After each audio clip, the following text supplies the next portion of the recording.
It's kind of hard to explain what happened. So for visualization's sake, I made a little drawing. This is the subdivision we were turning out of.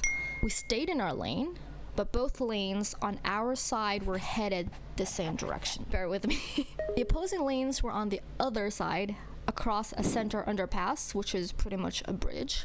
We will get to that a little bit more later. So I was on the back seat, left side, my husband on the right, my dad was driving. And when you're a driver yourself, you're kind of aware of the road, not geography. That's a whole different thing for me. I was aware of what's going on the road, as if I was the one driving. I looked to my left, I looked briefly to my right, and then back to my left. I saw the jeepney, passenger jeepney. It's definitely far away that as a driver, I know I would stop. Like, I should stop. We were taking the turn. Our vehicle's body is already half out of the corner. I saw the jeepney coming straight at me, hits us. And when it hits us, it doesn't stop. It bulldozes us. In order to lessen the impact, my dad swerves our car. It spins 180 degrees. During the impact, my window was halfway down, shatters into tiny little pieces. I remember moving slowly, like I'm on a wave, moving in an upward downward motion. Like, it looks weird, but I don't know. I tried gripping the seat in front of me, but it didn't do anything much. I hit the back of my head, like here, and then I also hit the front of my head, apparently. After looking to my left and seeing the jeepney come crashing towards me, I looked to my right, towards my husband. He looks okay. He was asking me if I'm okay, and I see the bridge behind him. So we were moving towards the bridge. Thankfully, the car stops before hitting the guardrails. I honestly thought at first it was a hit and run, until the Jeep finally stops behind us. I saw the plate number and burned it in my memory. I went down the car and followed my dad. By this time, I was praying out loud, and I was holding my head like this because it hurt. I left the car with my husband and I walked up the jeepney. My dad was at the opposite direction at the corner of the street, looking for someone to help us call the police. We couldn't just leave. We had to make sure nothing was moved around, And so I was holding it like this, and I was rebuking everything I could think of. I didn't even check how I looked in like my phone or something, because my husband said I looked okay.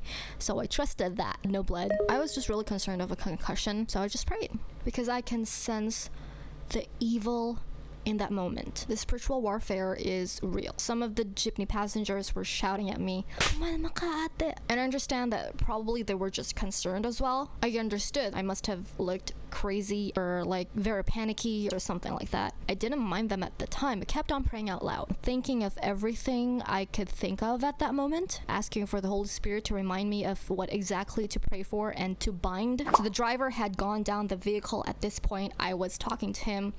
He seemed very shocked, like he wasn't really speaking. Like, when he answered my question, it was just one word answers. I sort of felt sorry for him at that time. But I got his name and I was able to see his ID. He was then asking me if he could leave for a moment to finish his route, and I hollered over Dad and was trying to still look for someone to help us. One person did. Out of all the USI, which is a short term for usicero, which is a term for busybody, or the ones who've been taking videos of the road rage in Manila, all over the country, I guess. People who would be adding fuel to the fire instead of helping. So I called Dad. He goes over to the jeepney.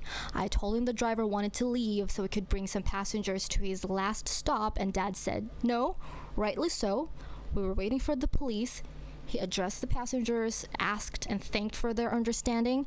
That's when they started going out of the jeepney, went about their days one by one. I was able to talk to one of the passengers, and she told me the reason the driver didn't see us, even though we were glaringly out of the corner, was because he was picking up a 20 peso bill from the jeepney's floor while driving. And she said, you can ask anyone and they could attest to this. Call our mom, let them know. My brother arrives and hands me a bottle of water so I can wash the glass off of my arms. And shortly after, the police arrives as well. They weren't what you would normally call warm. When I was trying to take pictures of the whole scenario, of the whole scene, they tried to stop me, saying they had already taken a couple of photos. And I told them, I'll just take a few more, please. Which, spoiler alert, was a great decision for me, because later on at the station, my photos were the ones the investigator would end up using, because he wasn't able to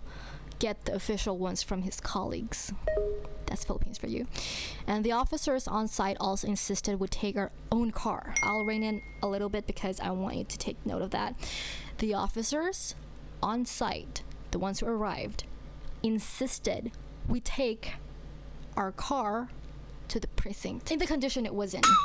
I know, even though my dad explained that the chassis underneath was wrecked, damaged, and hanging, and would be dragging on the road. One of the wheels was misaligned. I think Dad had to tell them thrice that we couldn't bring it, not because we don't want to comply, but because we couldn't. It was dangerous. They unwillingly went ahead of us as we waited for my uncle who could give us a ride. Even before they left, one of them said, "Bilisan nyo, marami pa kaming gagawin." I understand they're busy, they have a lot of stuff to do, but isn't this part of their job? It wasn't ideal, but thankfully the officer at the station was more welcoming and nice. We had a chance to have a very calm conversation with the jeepney driver. We find out he was almost 65 years old and asked him if he's okay, if he was taking any medication, none, if he had water, was so hot, yes. We were able to delve into his family, where he was from. He had 4 sons, and I couldn't help but feel sorry for him again. As the first time I talked to him earlier on the street, he did try to make excuses to the investigators, but the police officer said, "No sir, the damages are at the back of the car, so it's obvious that you were the one in the wrong." This was the investigators' findings: reckless imprudence resulting in physical injury and damage to property. The jeepney driver had to agree he'd cover the cost of any necessary repairs, though honestly at this point I wasn't sure if he actually could. So after an hour or so, we were wrapping up the conversation because I was the one who had the physical injury. I was asked if I wanted to visit the hospital to get checked for concussion or anything. And I was asked if I was traumatized, and I cried. I was thinking of all the times I sat in our car sweating. It was almost always uncomfortable to be in that car, especially in this kind of country where the sun is always shining brightly, especially in this season, like it's supposed to be dry hot season. But I've always been thankful for it, and even more so as I sat in that police station.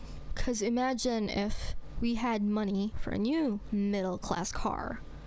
You know, those mass-produced super light cars? Who knows what could have happened? And if we did have a newer car, you know, just a little more impact, who knows? Maybe we crashed into the bridge's guardrails, or worse, toppled over. But reality is our car had a more solid old structure, not as solid as the jeepneys. The most it had was a dent on the bumper, I believe, but our car was solid enough to protect us. To most people, it would have been a blessing in disguise. It really was a blessing. I was crying as I was thinking of these things, not because I was scared, not because I was traumatized, but because I was so relieved I was alive. Yes, it's a huge inconvenience, but I honestly think it was a necessary event. The enemy directly attacked us, but my creator is bigger and was there to protect. And I will tell you what I told the driver, just a rough translation of what I can remember. And I told him, "Sir, I'm not scared, and we're not here to make you pay beyond what you and your family are able.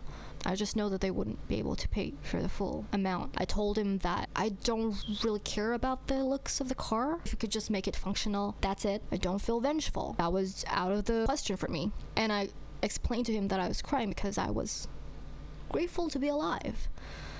And I was happy because aside from the wrecked state of one side of our car, I only got a bump on my head, which would hurt for only 3 days, so it's fine. I told my family that it's like I just bumped my head while riding a jeepney with a hat on because I can't see too well with my hat on. And I told the jeepney driver, "Sir, I hope you take this incident as a sign to call upon Jesus today. Like this very moment. Call upon him and let him work in your life. Jesus cares for you, and he wants to help you. Have faith in him and what he can do for you." And he was nodding, his head as I spoke. I was asking the Holy Spirit for conviction, and I'm asking him again now to convict you. If that message resonates with you to any degree, don't ignore it. Seriously, life is fragile, and I'm just so grateful to still be here to tell this little story. I'm happy I'm finally working on this channel that I created last year. I never thought the first video on this channel would be about a life-threatening situation. But here we are. It wasn't just a car crash to me. It was a divine reminder that I need to move faster while I still have time here on Earth. And nothing is a coincidence. And that accident was no accident.